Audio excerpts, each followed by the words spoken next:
Invitamos entonces a nuestros panelistas a subir al escenario.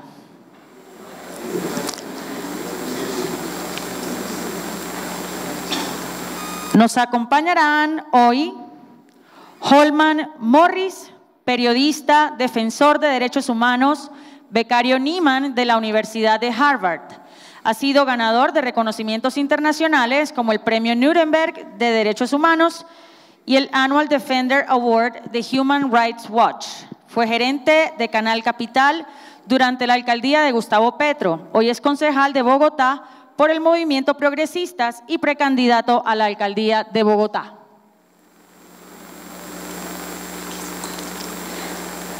Nos acompañará también Mónica Villegas.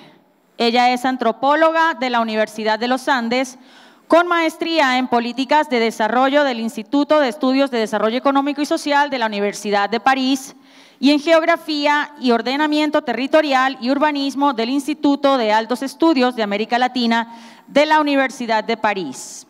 Ha trabajado en corpovisionarios como jefe de proyectos de ciudades internacionales, como consultora del BID y profesora del Externado de Colombia. Fue directora de Bogotá Como Vamos, actualmente es la gerente de proyectos de la Fundación Corona y es líder del programa Liderazgo por Bogotá de la Universidad de los Andes. Es maestra del programa Liderazgo por Bogotá de la Universidad de los Andes.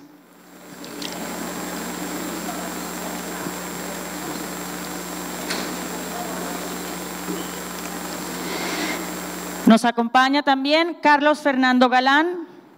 Estudió Relaciones Internacionales con énfasis en Economía de la Universidad de Georgetown. Tiene una especialización en Gobierno del Externado y el mes entrante, diciembre de 2018, se gradúa de Maestría en Administración Pública de la Universidad de Nueva York. Fue corresponsal de la revista Semana en Washington, fue redactor de la revista Cambio y editor político del periódico El Tiempo. Concejal de Bogotá de 2008 a 2011, elegido con 48.000 votos. Candidato a la alcaldía de Bogotá, obteniendo 285.000 votos. Secretario de Transparencia de la Presidencia de la República de 2012 a 2013. Senador de la República en el periodo 2014-2018.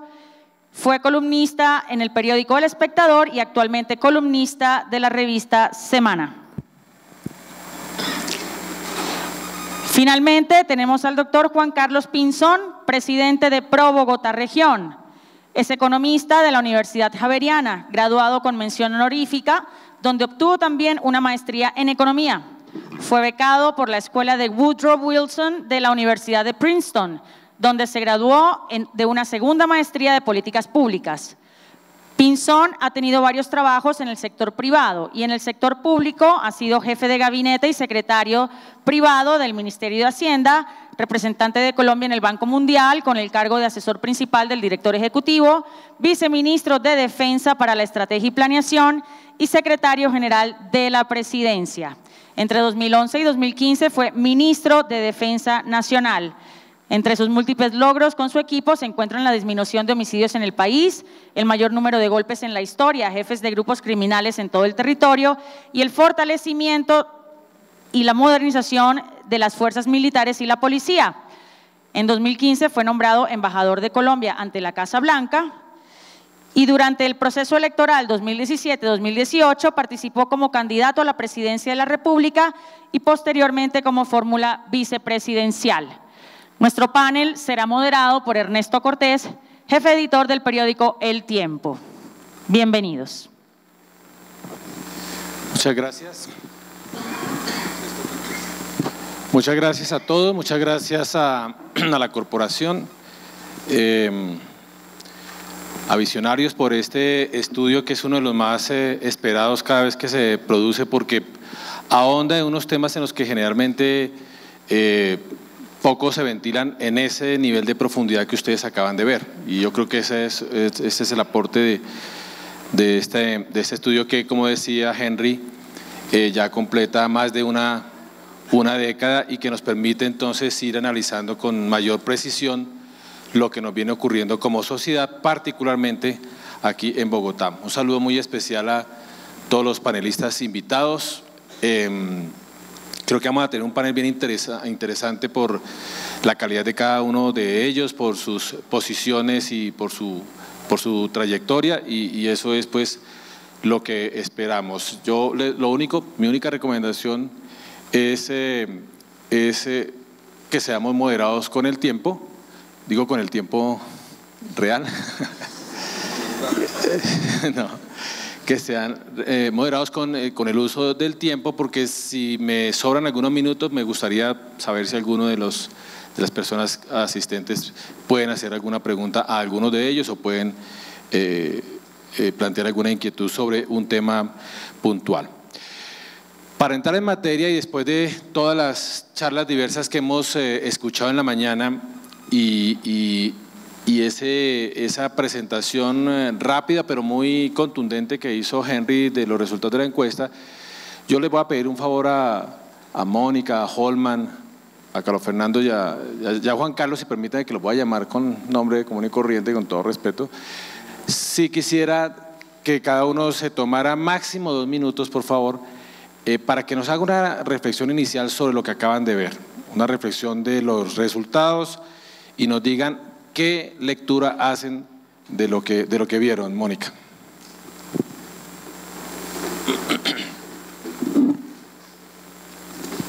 Hola, ya, sí está prendido. Bueno, Ernesto, muchas gracias. Buenos días a todos.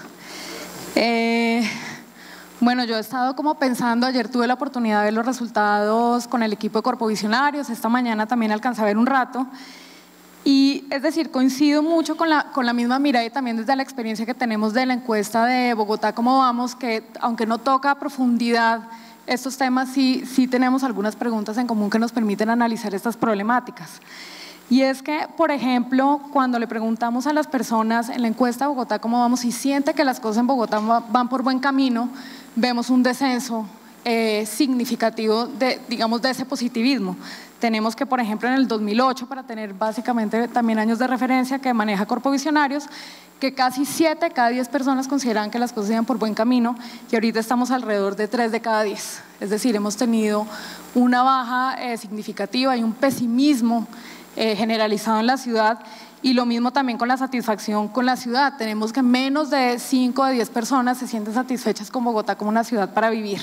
Lo mismo con temas relacionados con corrupción. Entonces creo que definitivamente hay un pesimismo generalizado en la ciudad.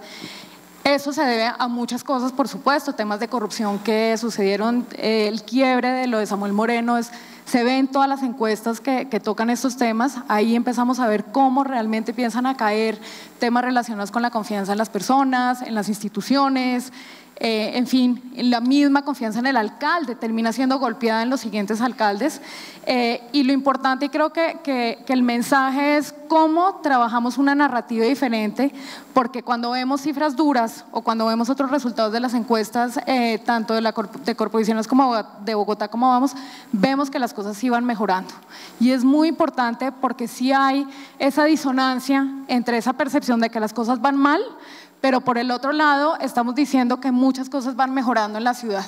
Entonces valdría la pena trabajar en esa mejora de esas narrativas que nos permitan como emparejar estas percepciones que tenemos de la ciudad. Gracias, Mónica. Holman. Sí, Ernesto, muy buenos días y gracias por la invitación a Corpovisionarios, por la discusión pertinente de ciudad. Yo lo primero que, digamos, a grueso modo, yo veo unas coincidencias de buenos indicadores en el momento en que se lanza esta encuesta año 2008 con el año 2013. Ahí hay unas coincidencias en muchos puntos para el bien de la ciudad. Me llama mucho la atención, por ejemplo, el desplome de la discriminación a la comunidad LGBT. 2008 hay un punto, pero también se desploma el punto de intolerancia en el año 2013, que a mí me resulta interesante porque son rasgos de modernidad de la ciudad de Bogotá que vale la pena resaltarlos. Me llama la atención y me preocupa, fue una diapositiva que pasó muy rápidamente al comienzo en el tema de movilidad. El tema de movilidad se incrementa el número de personas que se suben al carro particular. Y este aumento va en contravía a todas las tendencias mundiales. ¿Por qué? En clave de cambio climático. Cuando todas las ciudades de más de 2 millones de habitantes en el mundo, Ernesto, en clave de ciudades sostenibles, están haciendo todos los esfuerzos para bajar a la gente del carro particular, en Bogotá hay un repunte. Y ahí habíamos logrado una conquista. Se mantiene, y eso lo quiero resaltar, se mantienen 2 indicadores muy importantes que son sellos importantes de la identidad bogotana, que son la tendencia de se sube más gente a la bicicleta, esta es una tendencia que viene en aumento, y una supremamente importante, que en esto, y es algo que quiero hablar más adelante, se construye sobre lo construido, la tendencia de la reducción de número de homicidios en la ciudad de Bogotá. Es una conquista de una década de gobiernos alternativos que se mantiene en el gobierno de Enrique Peñalosa, hay que reconocerlo. Y termino con esto. Henry y Ernesto, que todavía veo que me quedan unos segundos. Sí, te quedan. Ok, 32 segundos rápidamente. En el año 2015, el profesor Antanas Mockus, gestor de la cultura ciudadana, en una columna en el periódico El Tiempo, le dice a Enrique Peñalosa por qué va a votar por Enrique Peñalosa, pero le dice prácticamente la hoja de ruta, y la hoja de ruta tiene que ver con una frase que yo repito día y noche en el Consejo de la Ciudad, que es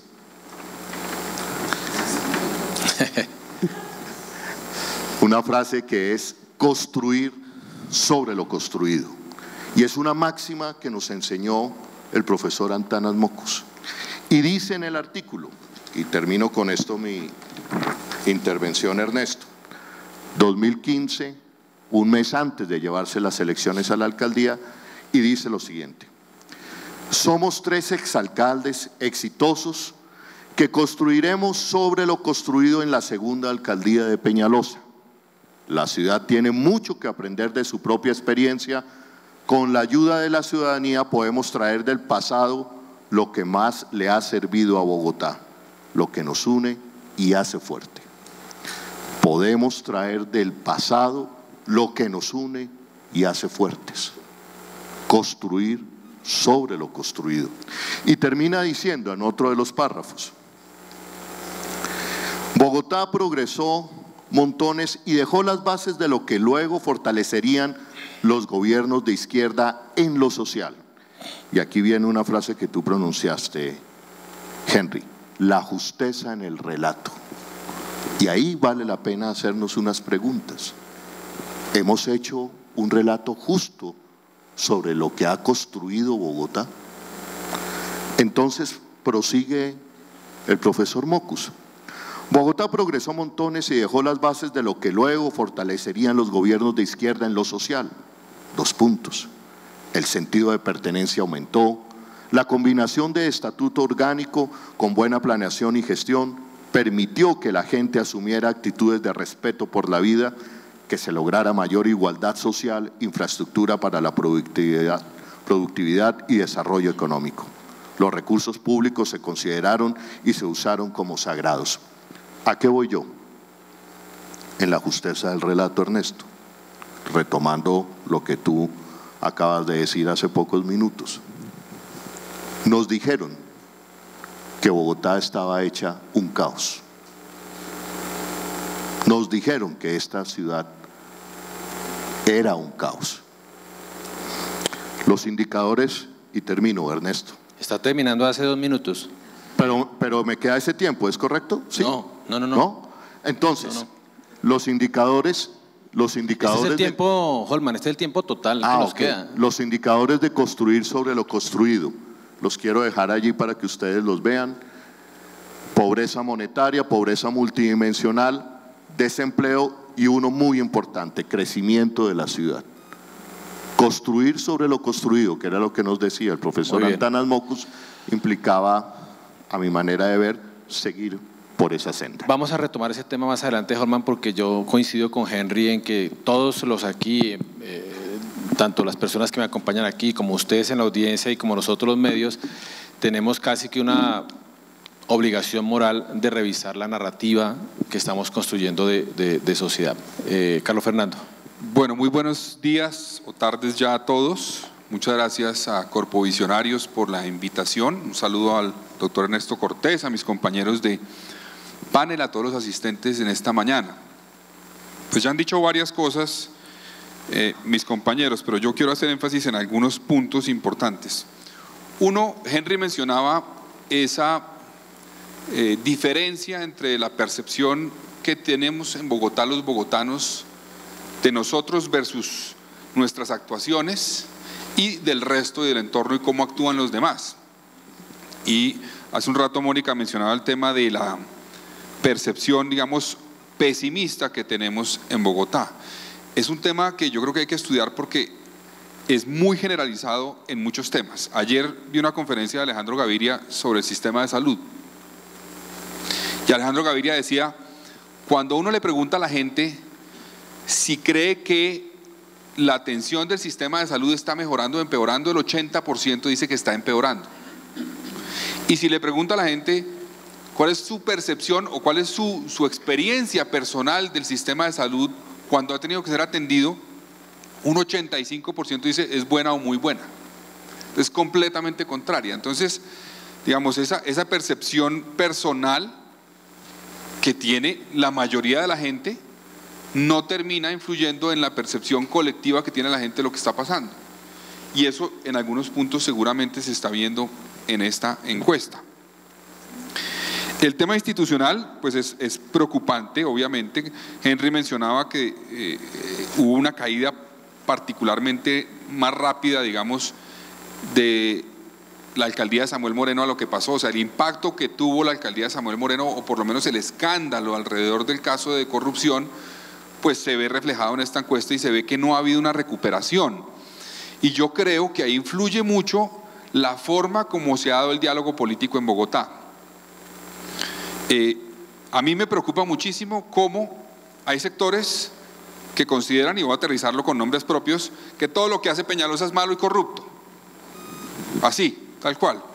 Y otros sectores consideran, no, todo lo que hizo Petro es malo y corrupto. Y así estamos en un diálogo. Y cuando uno dice, por ejemplo, cito un ejemplo, el cable de Ciudad Bolívar. Yo puse un trino diciendo, hombre, ese cable se le debe a una idea que tuvo la alcaldía de Samuel Moreno. La tuvo la alcaldía de Samuel Moreno, luego hicieron los estudios para contratarlo, contrataron en el gobierno de Petro y lo construyeron durante el gobierno de Peñalosa. Hay que ayudar, hay que reconocerle a los tres que tuvieron un rol. Pero apenas dije eso, me cayeron de un lado unos a decir, no, Petro dejó eso hecho un desastre, no había predios comprados, los diseños estaban mal, hubo que cambiarlos, y viceversa. Eso lo hizo todo Petro, Peñalosa no ha hecho absolutamente nada, se hizo en contravía del interés que tenía Peñalosa, etc. Yo creo que eso está influyendo en que no logremos recuperar confianza en instituciones y que veamos de otra forma el diálogo político y público en Bogotá, y que el impacto que tuvo lo de Samuel Moreno siga teniendo una tendencia negativa para Bogotá. Y eso influye, sin lugar a dudas, en mi opinión, en una especie de normalización que hay del tema de la corrupción. O sea, cuando decimos que todo el mundo es corrupto, todo lo que hace este es corrupto o todo lo que hace este otro es corrupto, pues entonces todo es corrupto. Y entonces, ¿quién va a sacar la cara o quién va a actuar distinto? Entonces, esa discusión y esa forma de plantear el diálogo en Bogotá está generando un impacto brutal, en mi opinión, en la confianza institucional, y eso va a tener un impacto a largo plazo que será muy difícil de recuperar. Gracias, Carlos Fernando. Yo me autorregulé. Juan Carlos. No, es que Holman creo que se confundió, ¿cierto? Sí. No, este es el tiempo total. Juan Carlos. Bueno, Ernesto, un saludo para usted, un gusto estar acá. A Henry Muraín y a todos los miembros del equipo de Corpovisionarios, felicitaciones. Gracias por invitarnos, en este caso como Pro Bogotá, a participar de esta conversación y a pensar en cómo cambiar esta tendencia, porque no es buena noticia lo que se ha presentado hoy aquí ante la ciudad. Por supuesto, saludo a Carlos Fernando, por quien profeso cariño, aprecio de muchos años gran trabajo ha hecho. A Holman, que lo conozco desde la época de la universidad, ahí nos cruzábamos, claro que sí, y hombre que ha estado pendiente de lo público todo el tiempo, y gusto conocer a Mónica hoy, muy importante lo que ha planteado. Miren, yo tal vez haría dos reflexiones. La primera, una noticia positiva de lo que encontré, y a todo hay que encontrarle una horita de dónde construir. La disposición de los ciudadanos de Bogotá, según esta encuesta, a respetar más la ley. Es una disposición que ha ido evolucionando en el tiempo y donde la gente dice, hombre, yo estoy dispuesto a respetar la ley. Y eso me parece que es un punto que genera la oportunidad de hacer un esfuerzo de construcción de confianza social, y que en la medida en que la gente sienta que las autoridades recuperan la confianza que ellos necesitan, basados en esa disposición, posiblemente haya como, digamos, encontrar un camino para mejorar la situación actual. Lo negativo, llegamos al punto central. Hay una sensación de desconfianza, primero entre los ciudadanos. Esa incluso me preocupa más que entre las autoridades, porque cuando ya llega uno al punto en la vida en donde no cree en el vecino, no cree en los amigos, sospecha de la gente del barrio, es un tema muy delicado. Y ahí, por supuesto, que hay una gran oportunidad de trabajar a fondo, que me parece que es relevante mirar. Y el otro elemento, por supuesto, no perder de vista, los datos que se miran en Bogotá de todas maneras están cruzados por dos realidades, la de la ciudad misma, la del entorno que la gente tiene, pero por el otro lado esta perspectiva de escándalos casi que semanales en asuntos de corrupción que se han dado en el último año o 2 años en Colombia, y que por supuesto eso alimenta un poco la sensación del ciudadano medio, que simplemente empieza a pensar que las autoridades no tienen una respuesta. A esto tal vez adelantaría una frase final, y es decir que en el caso nuestro como Pro Bogotá somos una fundación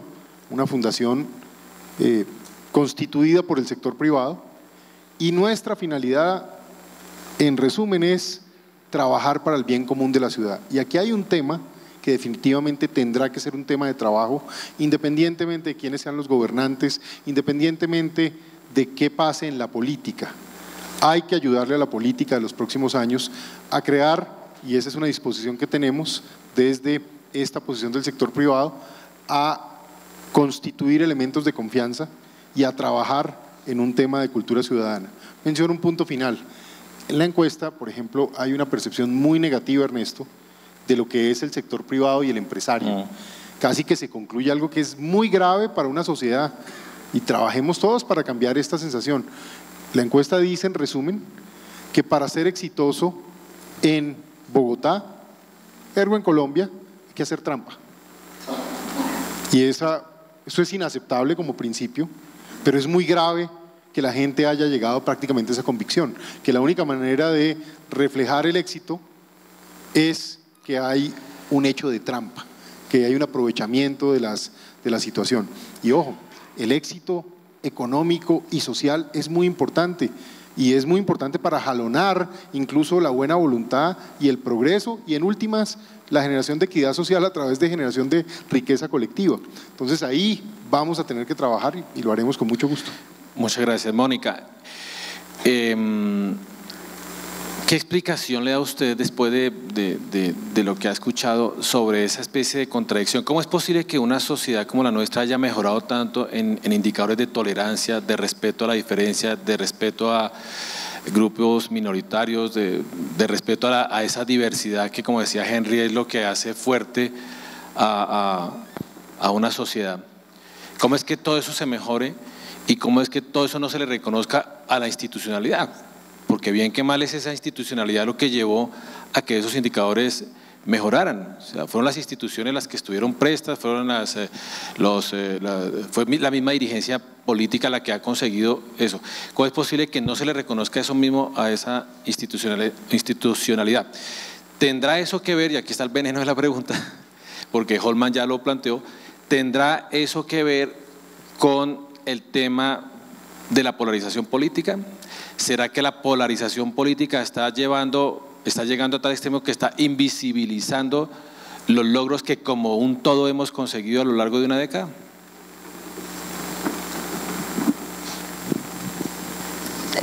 pues digamos, la pregunta, y justamente creo que es un tema que hemos analizado también mucho, y es entender por qué cuando muchos de estos temas han venido mejorando, Bogotá se ha venido modernizando en una cantidad de temas, no solo en tolerancia, pero una cantidad de logros mismos de la ciudad en innovación, por ejemplo, ¿no? Definitivamente la gente no lo asocia directamente con un tema de la institucionalidad ni del colectivo en general que hemos venido trabajando y aportando. Yo creo que hay un quiebre y hay una distancia muy grande entre el ciudadano y las instituciones, ¿sí? Es decir, yo creo que como ciudadanos mismos no nos sentimos parte ni siquiera de las instituciones, ni sabemos cómo interactuar con ellas. No me quiero alejar del tema, pero inclusive, por ejemplo, cuando miramos estos espacios de participación ciudadana, donde justamente el mismo ciudadano debería poder participar de estos espacios, co-crear con las instituciones estas políticas públicas, ser partícipe y tomar decisiones sobre esto, pues ahí vemos un quiebre muy grande. Hay un alto porcentaje, Henry lo mencionó, y también en otras encuestas que la gente no participa, pero están totalmente desacreditados estos espacios, y por ende justamente esta interacción misma o esta doble interacción que logran hacer los ciudadanos con las instituciones.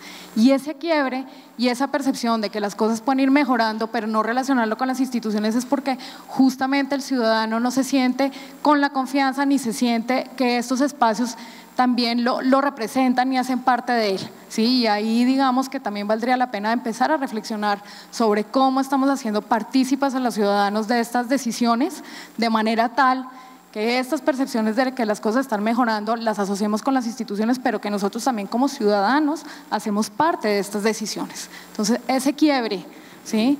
Esa distancia, ese distanciamiento entre que las instituciones están allá y yo como ciudadano estoy acá, y yo no tengo estos espacios para participar, para decidir y para ser parte de estas decisiones, hacen que definitivamente yo no me sienta ni parte, ni sienta que las instituciones realmente tienen parte que ver con esas decisiones, ni tengo la confianza para generar una buena percepción sobre lo que están haciendo. Gracias.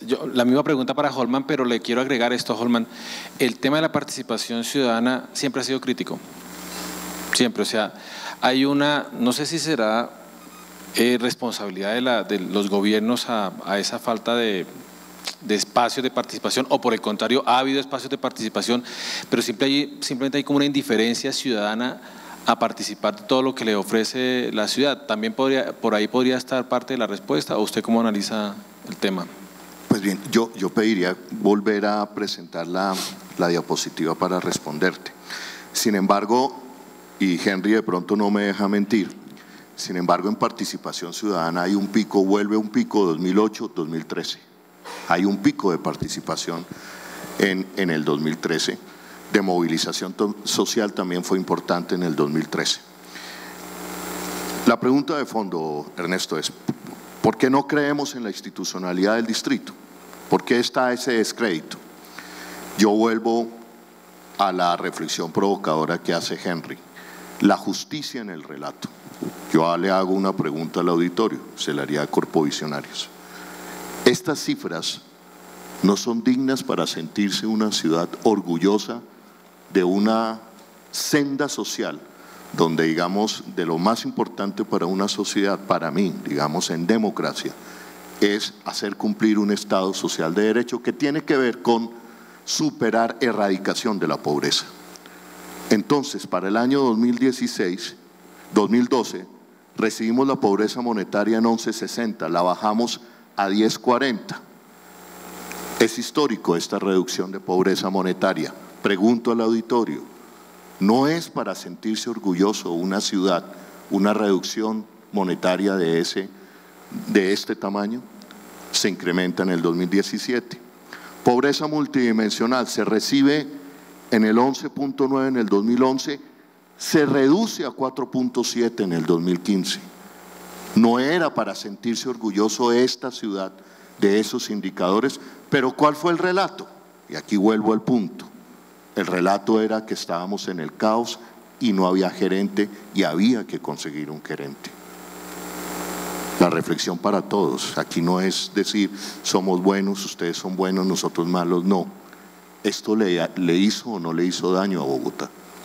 Y si seguimos por esa senda de no hacer justicia en el relato, vamos a seguir acabando Bogotá y vamos a seguir mandándole el mensaje a los bogotanos de que no hay instituciones que valgan, de que no vale la pena creer en esas instituciones, porque el relato posterior a estas cifras, imagínense esta, 4.8 creció Bogotá, hoy baja el crecimiento de Bogotá a 2.3, son cifras del DANE, pero si usted le está diciendo a Bogotá, el gran pedagogo, y voy a decir algo, el gran pedagogo de la cultura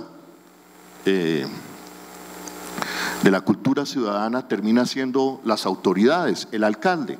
Pero si usted todos los días le está diciendo a la ciudad, no encontramos nada, no hay nada, no hay nada, no servían, hay que denunciarnos, hombre, eso va haciendo mella en una senda de progreso a la ciudad de Bogotá, sobre todo si se desconocen indicadores tan importantes, que es un logro de Bogotá como nunca antes. Gracias. Carlos Fernando. Bueno, no con ánimo de polemizar, pero digamos, hay que relativizar un poco esta discusión. Es cierto, esas cifras no se pueden desvirtuar, pero tampoco se puede decir eso es por la labor exclusiva de la institucionalidad bogotana. O sea, el rol de la nación juega un papel importante en cifras de pobreza, en cifras de dinámica económica, y desconocerlo, pues yo creo que también no es hacer justicia. Entonces eso es un poco relativo. Ahora, también dice Holman el tema de que la gente no cree en las instituciones de Bogotá. Y yo no sé, digamos, yo sí, pero yo le pregunto a Mónica lo siguiente. Cuando uno mira las encuestas que ha hecho Bogotá, ¿cómo vamos?, la gente sí cree en la institucionalidad. Es más, por ejemplo, hay instituciones que tienen una imagen favorable de más del 70-80%, varias. Bueno, pero tienen una imagen favorable. Todas las instituciones de Bogotá tienen mejor imagen que el alcalde, todas. Bueno, pero sin el ánimo de polemizar. No, por mí que polemicen. ¿Cuál es el problema? Pero a ver, precisemos, ¿cuál es la inquietud, Mónica? No, solo la aclaración es que se mide imagen favorable, no confianza, que es diferente. Sí, de acuerdo, es diferente, pero de acuerdo, y una sola aclaración, la imagen favorable, es decir, a mayor imagen favorable son instituciones que tienen un contacto más directo con la ciudadanía, y eso genera, y por eso me fui al tema de la participación ciudadana, porque efectivamente cuando las instituciones son más cercanas o prestan servicios más cercanos a la vida del ciudadano, generan una imagen favorable más alta. Las instituciones que son más distantes y que su política pública está más como tras bambalinas, tienen una imagen más desfavorable, y ahí sí hay una relación directa. Interesante eso, porque entonces cuando la ciudadanía entra en contacto con la institucionalidad distrital, parece que le va mejor que cuando no está en contacto, y es la percepción que tiene o la confianza que le tiene eventualmente.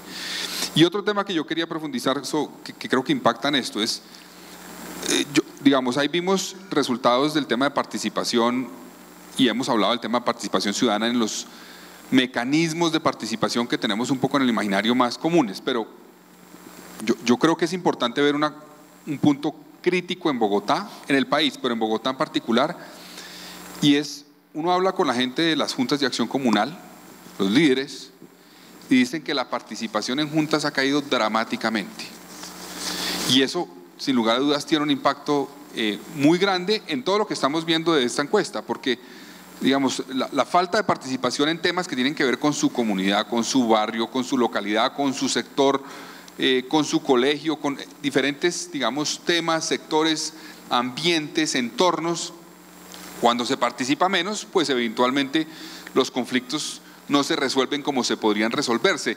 Se rompe ese tejido que podría formular, digamos, una respuesta a las inquietudes y a los conflictos que surgen normalmente en una sociedad. Pero si no hay participación activa en eso, y eso ya no es un rol tanto del gobierno distrital, sino es un tema más profundo. El gobierno juega un rol, pero es un tema más profundo de cómo esos mecanismos de participación están debilitados. Yo le oí a Antonio Hernández hace unas semanas la teoría de que si bien están debilitados, hay más participación ciudadana hoy, porque hay diferentes mecanismos de redes sociales, de diferentes instancias. Sin embargo, es una participación menos organizada. yo no sé qué tanto se puede decir que hay más participación, digamos, de pronto hay más canales de comunicación a través de los cuales se manifiesta la gente, pero los procesos de participación ciudadana, que creo que influyen mucho en lo que vemos en el resultado de la encuesta, están debilitados. Y no solamente participación ciudadana en la construcción de políticas públicas, sino también y sobre todo participación ciudadana en temas que son relativos a su entorno, que pueden tener obviamente una relación con la política pública, pero que es fundamental en el tejido social cercano del ciudadano. Ok. Juan Carlos. Pues yo me voy a salir un poquito del tema y también tal vez agregando las reflexiones frente a las cifras y cosas que me parece interesante comparar. Las 4 grandes ciudades de Colombia, Bogotá, Medellín, Cali y Barranquilla. Cuando usted mira las cifras de percepción de las autoridades, de las instituciones, o por ejemplo el desempeño en materia de seguridad en las ciudades de Medellín y Barranquilla, las cifras son extraordinarias. Es decir, hay una muy buena percepción del desempeño de la política pública, muy buena percepción de la seguridad y altísima percepción de los alcaldes. Si uno mira las ciudades de Bogotá y Cali, pasa exactamente lo contrario. Es decir, están en la otra esquina en materia de resultados. Pero uso un ejemplo puntual, tema de los homicidios. Los homicidios en la ciudad de Medellín han venido creciendo los últimos 2 años. Incluso en la ciudad de Barranquilla también hay un tema de percepción de deterioro, en particular uso cifras de homicidio. La ciudad de Bogotá ha ocurrido lo contrario y en la ciudad de Cali también, salvo algunos meses puntuales.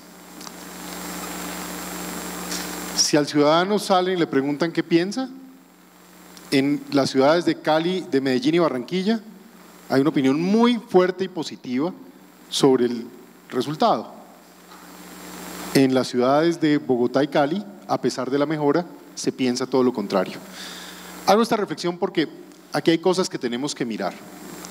Lo primero, tal vez las ciudades de Bogotá y Cali tienen un punto en común, reciben más inmigración de zonas diferentes a sus alrededores que la comparación de lo que ocurre con las otras ciudades. Ese es un tema que valdría la pena entrar a debatir. O ya puesto en términos de Bogotá, la idea famosa de que Bogotá no es de nadie, de que a Bogotá no le duele al ciudadano normalmente porque, si bien es cierto, siente que su vivienda es su hogar, su lugar de vivienda o hogar, no es su tierra, no es donde está el arraigo.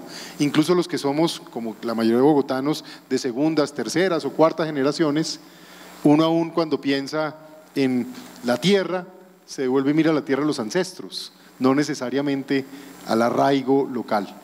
Ese es un tema que yo planteo porque para una institución como ProBogotá, por supuesto hay valores que nos interesa promover. Uno, el del amor por lo público, el del amor por la ciudad. No puede ser, y lo digo usando también el ejemplo de la ciudad de Medellín, un ejemplo positivo, muy rara vez se ve la afectación de un bien público en esa ciudad. Es decir, en el marco de protestas o en el marco de, digamos, la legitimidad que tiene la gente al manifestarse, no es común que haya una afectación a, llámese los buses, llámese el metro, en fin. En nuestra ciudad, simplemente lo pongo como una generalidad, es un hecho común. Por alguna razón no hay un sentimiento de patria chica, de pertenencia, si se quiere, por los bienes de la ciudad. No se siente como algo que necesariamente es un deber cuidar. Ahí vamos a tener que trabajar intensamente. ¿Cómo hacer que la gente valore lo positivo que hay en la ciudad? Esta es una ciudad además con una cantidad de cosas magníficas, de talla mundial, pero que simplemente la ciudadanía, por alguna razón, no entra a percibir como un tema propio. ¿Cómo desarrollamos esto? ¿Cómo avanzamos en estos asuntos? Cierro con esto. En ProBogotá, obviamente estamos en un ejercicio de pensamiento estratégico a varias décadas, con el ánimo también de saltarnos un poquito de esta polarización y de las tensiones políticas, que no es que nos aterren, la política es así, eso también hay que saberlo entender, pero en cambio sí tenemos otros el deber de jalonar una discusión, por ejemplo, en el tema de la movilidad que tanto daño hace en la mente del ciudadano de Bogotá, en el tema de la seguridad, que hay que pensarla de manera integral, no es un tema, y ojo quién se los está diciendo por lo que me ha tocado hacer por años, Los problemas de seguridad no son un tema de cuántos más policías o cuánta más gente coloca uno bajo custodia. Son cosas mucho más estructurales y complejas. Bueno, esto simplemente haciendo reflexiones para animar esta conversación. Gracias, Juan Carlos. Quiero hacer esta pregunta a Holman y a Carlos Fernando. Porque dijo una frase de esas lapidarias, Henry, en su exposición. Dice, la bronca a los políticos termina por minar la confianza ciudadana. Y lo peor de todo es que cuando pasen los políticos, porque todos los políticos pasan, nos queda a nosotros la desconfianza. O sea, los políticos pasan, terminan y se van a hacer otras cosas, pero la desconfianza queda ahí. Eso lo hablábamos también esta mañana previo a este evento con Henry. Esa bronca a los políticos, esa bronca a desconocer lo del otro, mina la confianza de la gente y ese político se va y resulta que a nosotros nos queda el escenario. Bajo esa perspectiva, ¿qué tan posible es que podamos construir, y me voy a robar esta frase de Henry para hoy, me lo voy a robar para siempre, qué tan posible es construir un nosotros en las actuales circunstancias? Lo digo porque vamos a entrar en un año decisivo para la ciudad también, decisivo porque son elecciones, pero aquí lo que ustedes han visto a lo largo de estas charlas es que ha habido institucionalidad en la ciudad, a pesar de toda la diversidad que ha pasado por allí, ha habido una institucionalidad que ha mantenido las cosas y que ha mostrado logros importantes y hechos importantes. Pero toda esta vorágine de enfrentamientos políticos que ha habido, pues no ha acabado con la institucionalidad ni ha acabado con la ciudad, pero sí ha acabado con el ánimo y la confianza de la gente. Eso quizás es lo más crítico y por eso se pueden abrir escenarios tenaces como los que hablaba Henry, y por eso él hablaba de la narrativa del colapso, que también me encantó esa frase, la narrativa del colapso. ¿Cómo hacemos, Holman, para acabar esa narrativa del colapso y empezar a construir un nosotros? ¿Eso es posible? ¿Eso es viable? ¿Qué habría que hacer? 2 minutos. Y en eso los medios de comunicación tienen un papel muy importante. ¿Qué era lo que nos estaba diciendo Antanas Mockus en el año 2015? Que entre todos, recogiendo lo mejor del pasado, construimos un buen nosotros. Y daba las claves. Hay que seguir con esa política social. Y esa política social no continuó. ¿Por qué? Porque se desvirtuó, se intoxicó el relato de ciudad. Y ahí perdimos todos, vendiéndole a Bogotá que estábamos en un caos y se necesitaba un salvador. No era cierto. Tú lo acabas de decir, Ernesto.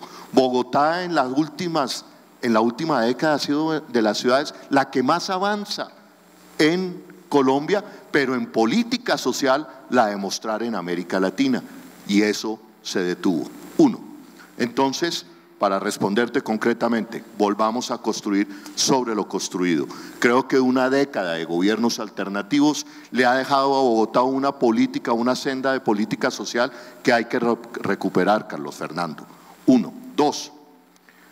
A mí me toca el papel de la oposición en la ciudad de Bogotá.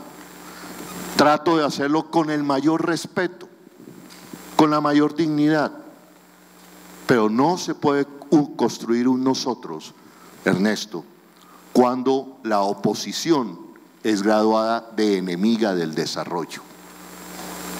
Eso no es democrático. Eso contribuye a la ignorancia democrática. El ejercicio de control político de la oposición no es para detener desarrollos de ciudad. Es lo que nos toca hacer, poner los acentos, hacer la pregunta una y otra vez: ¿dónde están los estudios del metro elevado de la ciudad de Bogotá? Eso no es detener el desarrollo de la ciudad, pero pretenden graduarnos de enemigos de la ciudad por hacer nuestro control. Segunda clave. Y tercera, que es preocupante en el tema de confianzas, lo dijo Henry, pierden confianza los medios de comunicación. Baja la confianza en medios de comunicación en la ciudad de Bogotá. Y pienso que aquí, y sea esta la oportunidad para hacer una autocrítica, tanto desde los medios de comunicación, los políticos, de cómo estamos construyendo, acercarnos al relato más justo de ciudad para llegar a un nosotros en la ciudad de Bogotá. Gracias. Gracias, Holman. Bueno, Carlos Fernando. A ver, yo sí creo que es posible construir, yo no sé si un nosotros, pero una visión de ciudad. Yo creo que es posible. Raúl Velázquez, por ejemplo, tiene la teoría de que no se logró construir una visión de ciudad ni siquiera cuando tuvimos esa seguidilla de alcaldes que fue Jaime Castro, Mocus, Peñalosa, Mocus. Yo creo que sí fue un embrión de una visión de ciudad lo que nos plantearon y un construir sobre lo construido, lo que lograron esos alcaldes. Entonces yo creo que Bogotá ya ha vivido por lo menos una primera etapa de eso. Entonces tenemos la experiencia, ¿no? Lo hemos logrado. Bogotá era un referente hace unos 10 o 12 años a nivel internacional en temas de cultura ciudadana, o por lo menos de tendencia, en temas de solución sostenible a la movilidad, aunque ahora a Transmilenio les parece el peor sistema del mundo a algunos, pero yo creo que fue un ejemplo internacional que fue abandonado. Ahí no hubo construcción sobre lo construido. Un proyecto que tenía que tener hoy cerca de 9 fases, 300 kilómetros de longitud, hoy se quedó en 114 y decidieron no hacer más, no más. Eso ha sido en parte, la crisis de Transmilenio es producto de eso, es víctima de su propio éxito. Es un sistema que con apenas 114 kilómetros, lo decía Henry hace un rato, es tal vez el sistema de transporte masivo en Latinoamérica que más pasajeros mueve en toda Latinoamérica, y es apenas la tercera parte de lo que se había proyectado. Entonces lo abandonaron, y yo no digo en particular uno, varios alcaldes y varias narrativas lo abandonaron. A mí me preocupa mucho lo de los colados. Dicen que es cerca del 10%, estamos hablando de 240.000 personas que todos los días están colando en Transmilenio. ¿A quién nos están robando? A todos nosotros.